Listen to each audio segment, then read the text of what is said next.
Hey guys, welcome back to the channel. It's Tommy Purr with another edition of Tommy Likes It, the talk show where I talk about toys that interest me and toys that I hope interest you.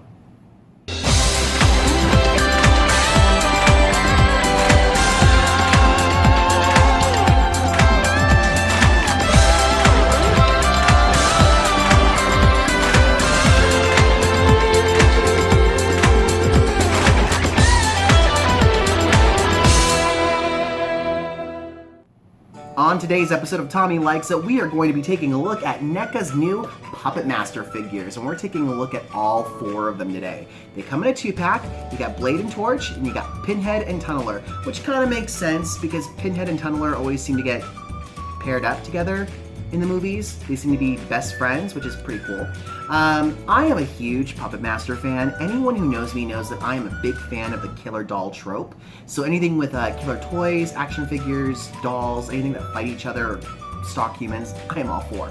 Chucky, Tiffany, Puppet Master, you name it. I've probably watched it and I probably own the toys based off of it. I wasn't a big fan of Ragdoll. Stay away from that movie. But in any event, I had the original Puppet Master figures from the 90s, and I still have them on my shelf. And let me just tell you, they are really well made, and they have aged very well. So maybe I'll do a retro review of the entire line of the Puppet Master figures from the 90s. Sounds pretty good. You know, my dad, I have them in my collection, and they are very near and dear to my heart because my dad always would pick them up 2 at a time. Here at the specialty stores here in Vegas, and would bring them down to Lake Havasu City because God knows we got nothing down there, and would bring them to me as a present. So it's kind of like a cool bonding thing between me and my dad, and so that's always awesome.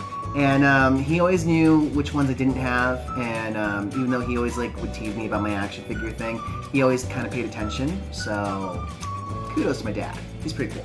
But in any event, we are not taking a look at the past, we're taking a look at the present. And the boxes are really nicely well done.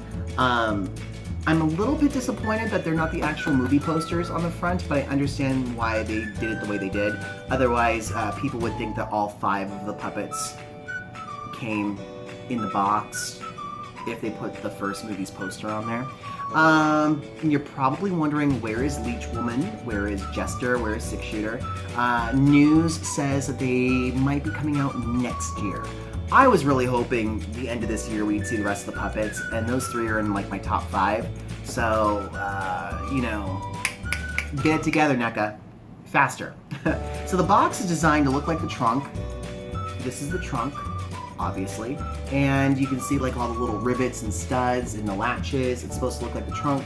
The Pinhead box is a little bit bigger because he's stockier and comes with way more accessories. You can flip the box open, and it's designed just like the trunk on the inside, which is really cool. It's all printed on. I might keep this for display purposes. I think it looks really nice.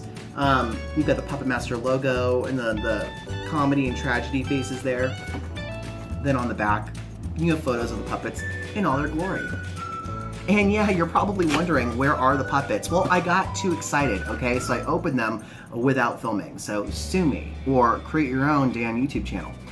In any event, let's go ahead, let's flip the camera around, and let's take a closer look at details, paint application, articulation, and accessories, shall we?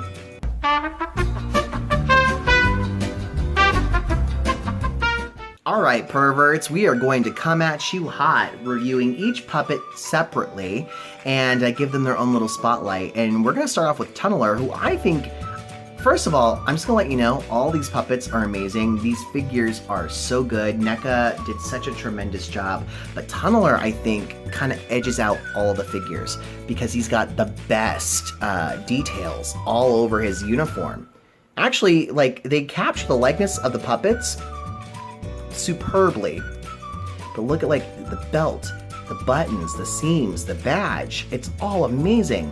The boots are cool. You do have an ankle cut, you have a single jointed knee, you have legs that are very mobile, so you can get him running and doing little splits. It's really cool. You do have a really nice waist articulation. Arms can go out, single jointed elbows, wrist joints, and then the head can look up and look down and look all the way around. and the drill does move, and then you can pull the drill out and put other things on top of his head and make funny photos.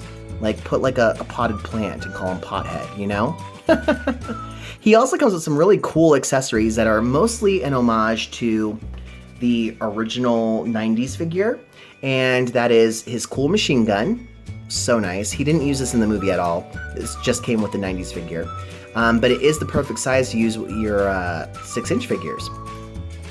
And another accessory from the 90s line, a really nice pickaxe. So really, really cool.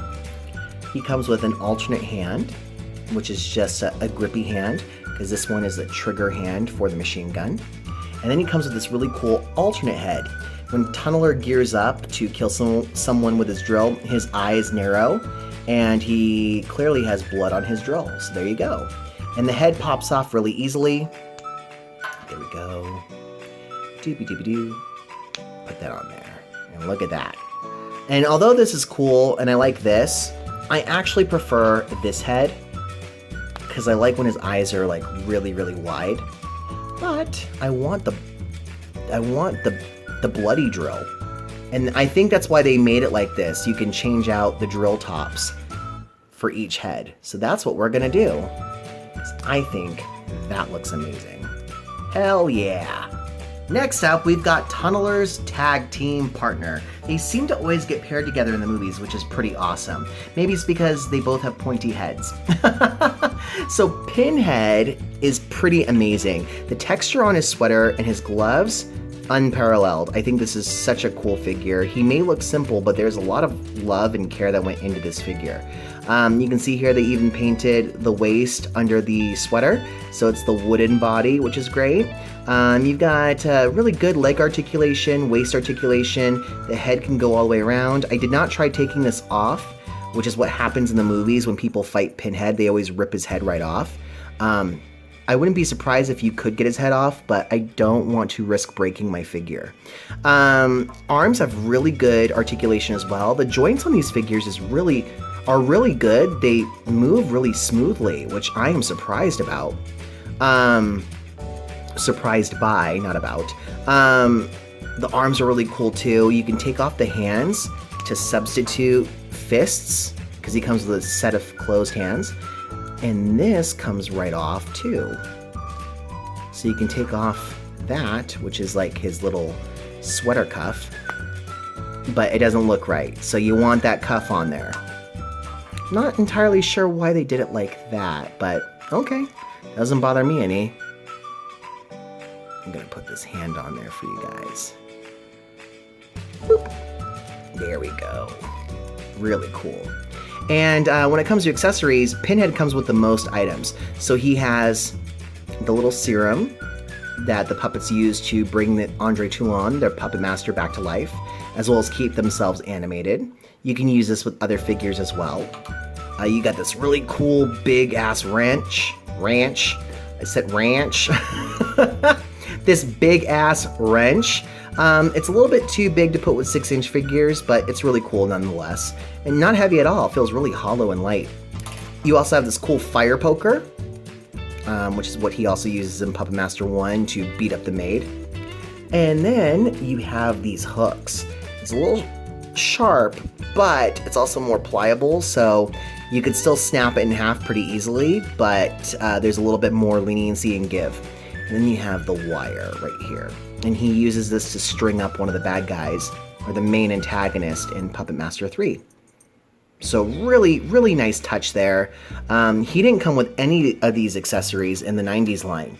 He actually came with a dumbbell set, basically. So I would have loved to have seen that, though, because it would have been a nice homage to the 90s line. But you know what? We got so much more with this figure, so I'm happy just the way he comes. And then we have one of my favorites, the Mighty Torch. Look at how cool this guy is.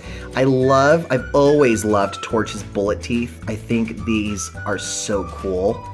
Just look at that. His jaw is hinged, so you can just use this to make all kinds of really cool expressions. Good rotation on the head, same articulation as Tunneler. He's got kind of a double jointed elbow going on here, which is really nice. So you got the joint there and the joint there. It looks like he has a boot cut, but it's actually the knee joint. So if you look on the back there, there's the joint. So just be very careful, press into the knee because you don't want to break it, and there you go. You got an ankle joint. The jacket does not prohibit movement, which is really nice. Well done, Neca. And then you've got waist articulation. And this guy is just so freaking cool. His helmet's nice too, but be careful. Again, it's Neca. These can be a little bit brittle, so be careful not to break that.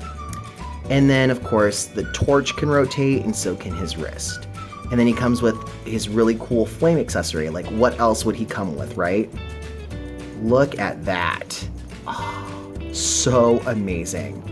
What a great figure. And I love stuff like this. I love accessories.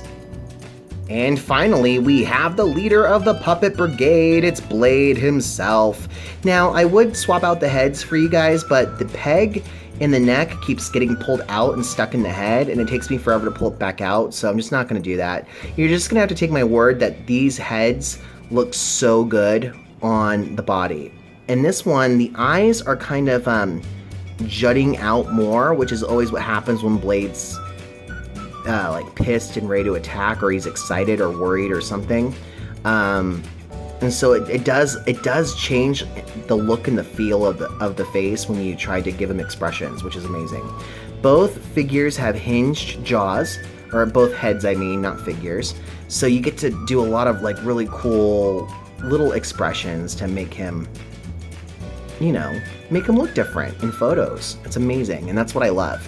He also comes with a bloody knife, and it's really cool that Neca has made it really easy to swap out the knives, just like that. I wonder, can you take the hook out? Oh my god, you guys, I didn't even think of that. Here we go. If you don't want the hook, double knives. Hell yeah, look at that, you guys. Oh my gosh, I just changed the game. I just thought of that on the fly. It's so cool. Or if you want the hook in the other hand, you can do that too. But I am kind of digging two-hand knives. But, I mean, the completionist in me wants him to still have his hook, because I think that looks amazing. Good articulation. The head rotates around really easily. You can just pose him on the side like, what's going on here? What? Looking up like, oh my gosh. Oh no. Ah! It's like Skeletor's love child. You have waist articulation, you've got really good arm movement, single jointed elbow, single jointed knee. The jacket doesn't really prohibit movement, which is good. But Blade wasn't known for his big high kicks, so you should be okay. Also, all these figures are pretty easy to stand on their own, and on my shelf, none of them fell over. I didn't even require any museum putty to keep them standing, so that's really good. All in all, I gotta tell you guys, Blade is awesome, Torch is amazing, Tunneler is sensational, and Pinhead is just freaking cool. In fact, all these puppets are really cool. And that's why, guys, the Puppet Master figures get a cumulative score of 4 10s. So a perfect 40, the highest score on Tommy Likes It. Or was it the highest score?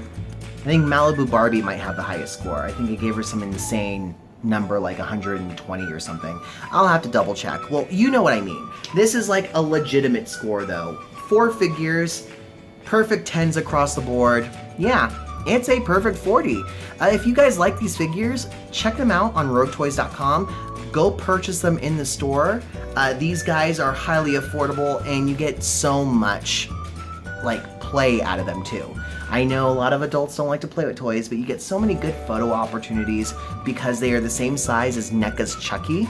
So you can do a Chucky and Puppet Master crossover. You can have them fight. You can take photos of them reacting to things. These are tremendous figures, so definitely pick up yours today rather than later because they've been hard to find in the wild at retail.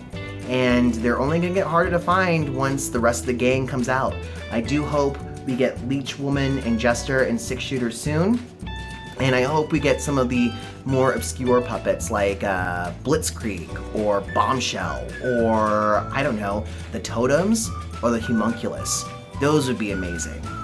Well, let me know what you guys think in the comments. Let me know which one is your favorite puppet from Puppet Master and what you want to see for the future of this line with Neca. And thank you guys for tuning in, and I hope you enjoyed watching the video as much as I enjoyed making it. I'll catch you guys around. See you next Tuesday. And finally, follow me on social media. You can find me on Twitter at rareform, RAWR_form. You can find me on Instagram at _man_diva. You can follow me on Facebook at facebook.com/officiallyperfect. And if you'd also like to purchase Tommy Purr merchandise, check out my store on storefrontier.com/merchandise.